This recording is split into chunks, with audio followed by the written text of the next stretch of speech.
योग मुद्रा।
शांत भाव को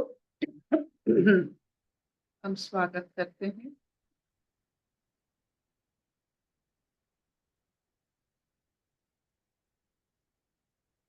वैशाली जी आगे पढ़ते हैं। हाँ आरती से हम लोग गीता का 7वां अध्याय पढ़ रहे हैं, ज्ञान विज्ञान योग। उसमें हम श्लोक नंबर 22 पढ़ेंगे। श्लोक नंबर 22।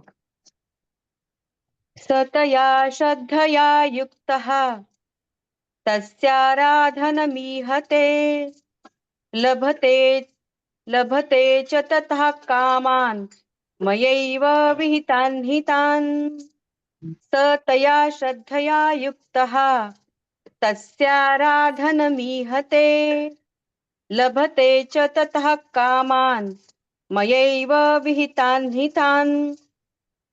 वह पुरुष उस श्रद्धा से युक्त होकर उस देवता का पूजन करता है और उस देवता से मेरे ही द्वारा विधान किए हुए उन इच्छित भोगों को निसंदेह प्राप्त करता है। हरिओम।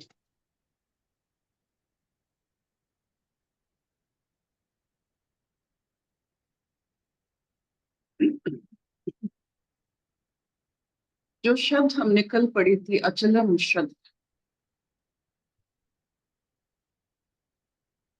ये श्रद्धा के कारण आप मूल तत्व जो हम ईश्वर मानते हैं, ये जगत का तत्व, मूल तत्व ईश्वर, जैसे कितने सारे जलाशय भी आप देख लो, चाहे वो कुएं हो, नदी हो, समंदर हो, मूल तत्व बारिश रहता है। वैसे ही जितने भी देवता हैं, हमारे इच्छा पूर्ति करने वाले, हमारी आकांक्षा कामना को एक आकार देने वाले जितने सारे हमारे देव देवी ने, हम उन्हें आराधना करते हैं, उपासना करते हैं। ना जानते हुए भी हम ईश्वर की अंश को ही श्रद्धा करते हैं।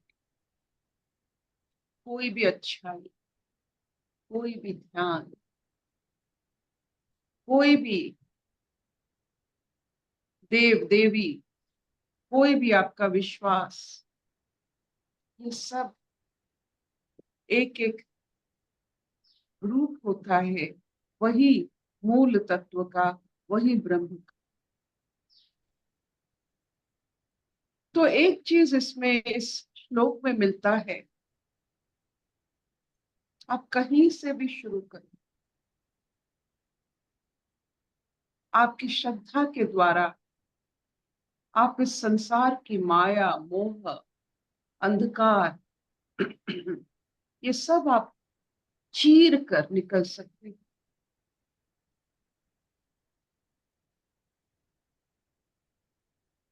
माँ की कोख से जब हम निकल सकते हैं, इतनी छोटी अंधकार भरा जगह, हाथ पैर हिलाने के लिए भी जगह नहीं है,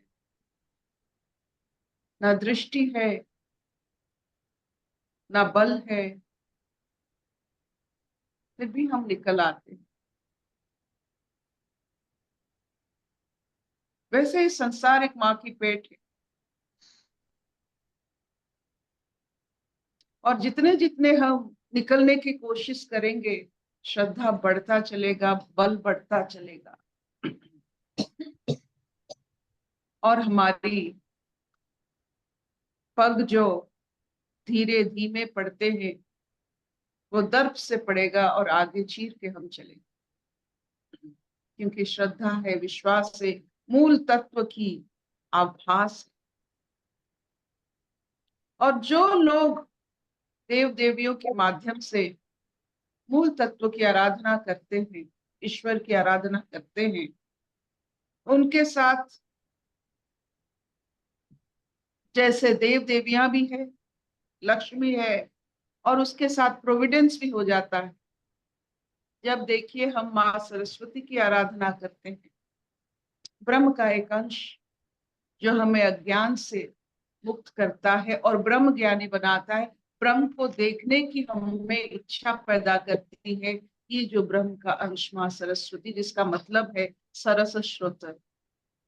हम ये मानते हैं माँ सरस्वती को कठिन चीज को सहज करने वाली, जो हमें ऊर्जा देती है, जिसमें एक भाव में हम ये सोचते हैं कि एक ही आराधना में हम कितने सारे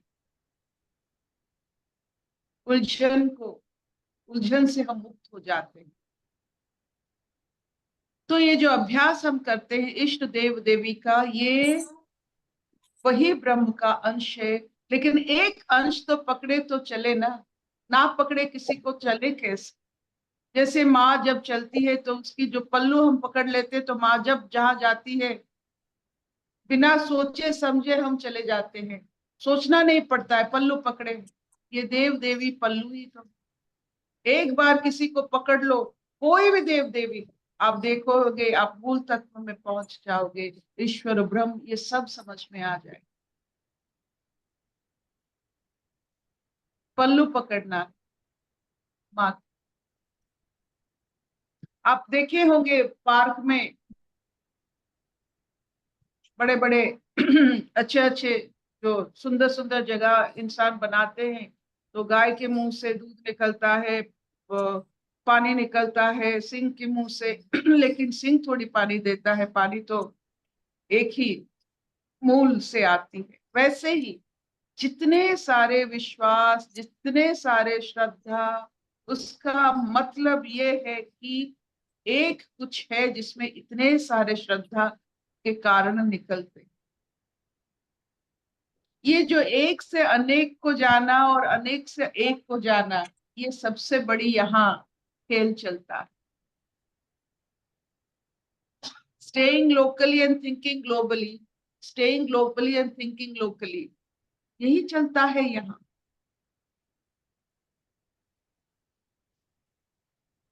आप यहाँ रहो, ब्रह्मांड के बारे में सोचो, और ब्रह्मांड आप में समा जाए, तो आप यही के बारे में सोचो। आप देखो कितना हर्ष में उल्लास मिलता है ऐसे सोच से। जो गणेश जी को मानते हैं, वो उनके विघ्न विनाशक रूप को मानते हैं, वो जानते हैं कि विघ्न को विनाश करने के लिए आपको अंधकार में चूहे जैसा आपकी फांस काटना पड़ेगा। एक और देव के बारे में बताते हैं। तो ये फांस काटते काटते आप देखोगे, ये जो जैसे चूहा काटता है, रातों में कुछ ना कुछ काटता रहता है, अज्ञान में ये चूहा जो उनके वाहन है वो भी काटते रहते हैं। तो इसका मतलब होता है जो व्यक्ति कोई भी अंधकार भरी जीवन में जब अपना फांस काट लेता है, वो आहिस्ता आहिस्ता आहिस्ता मुक्त होकर वही मूल तत्व को पहुंचता है। कहीं से भी आप शुरू करो, पहुंचोगे ब्रह्म में, निराकार आनंद भरा एक तत्व में जरूर पहुंचोगे। श्रद्धा से, निश्चल श्रद्धा से कहीं से भी शुरू, लेकिन रुकना नहीं। माँ सरस्वती की आराधना करते करते हम रुक नहीं जाते हैं, उनके बल पर और आगे चलते हैं। इतने कष्ट भरा जीवन को इतने सुलझा दिए हैं, और चलेंगे। और डर नहीं है कि क्योंकि विश्वास हो गया है, श्रद्धा आ गई है कि सब उलझन सुलझ ही जाता है। ऐसा कोई उलझन नहीं है जो सुलझ नहीं सकता है, सिर्फ विश्वास और श्रद्धा से आगे बढ़ी। जस्ट मूव ऑन, लेकिन विश्वास और श्रद्धा से। यही आज की उद्घोष है, यही कृष्ण भगवान कहना चाहते हैं भी कोई भी माध्यम आप पकड़ो, मेरे तक ही आप आओ। You will come to me, whichever method you take, you will come to me। ये तो भर देता है, सब जैसे बन जाता है अपना मन शरीर। कहीं से भी शुरू कर, लेकिन शुरू करना पड़ता। आलस्य से, तामसिकता से ये सब नहीं होता।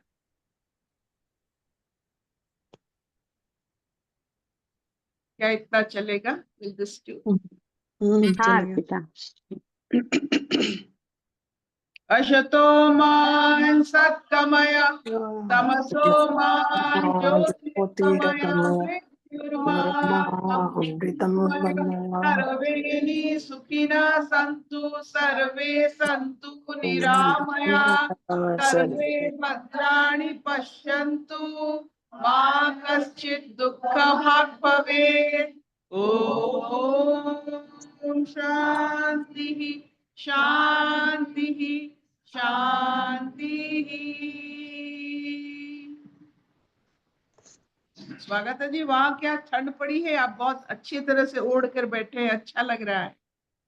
हाँ, यहाँ पे सुबह थोड़ी हल्की हल्की ठंडी रहने लगी है। आपका आपका जो अनुभव मुझे मिल रहा है, I can feel the warmth of the shawl here. Yes. कोई प्रश्न, कोई अनुभव, कोई? सबसे अच्छा अनुभव तो ये है इस बात का आश्वासन कि शुरू करो, पहुंच तो आप जाओगे ही जाओगे, पहुंच आप रहे ही हो। तो ये आश्वासन ही सबसे बड़ी बात है, क्योंकि जब मन आश्वस्त रहता है तभी हम एक्चुअली पहुंच ही गए हैं। तो ये सबसे बड़ी आज की मोटी है। इसलिए हमारा जो वृक्ष का नाम नाम है अश्वत्थ वृक्ष। अश्वत्थ वृक्ष में इतनी, आपने अश्वत्थ वृक्ष वृक्ष को वायु में, पवन में हिलते हुए देखा है? वो एक अलग किस्म की उसकी पत्ते हिलते हैं, एक बार देख लेना। जब भी पत्ते हिलते हैं, आप कभी नहीं देखोगे डाइने हिलने, वो डाइने नहीं हिलते, सिर्फ पत्ते हिलते हैं, मानो जैसे कोई झनकार हो रहा है। कभी देख लेना अश्वत्थ वृक्ष की, जब वो खिलती है और पवन में डोलती है, आप देख लेना, वही अस्वस्थी होती है, डोल कर, खेल कर, मजे लेकर। गुमसुम, जैसे यहाँ बहुत बड़ी कोई तथ्य पढ़ाया जाता है, कुछ नहीं है। अस्वस्थी एक ऐसी अवस्था है जिसमें आपकी हर अंश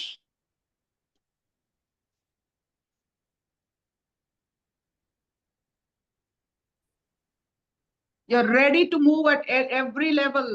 कुछ नहीं है, ना डर है ना भय है।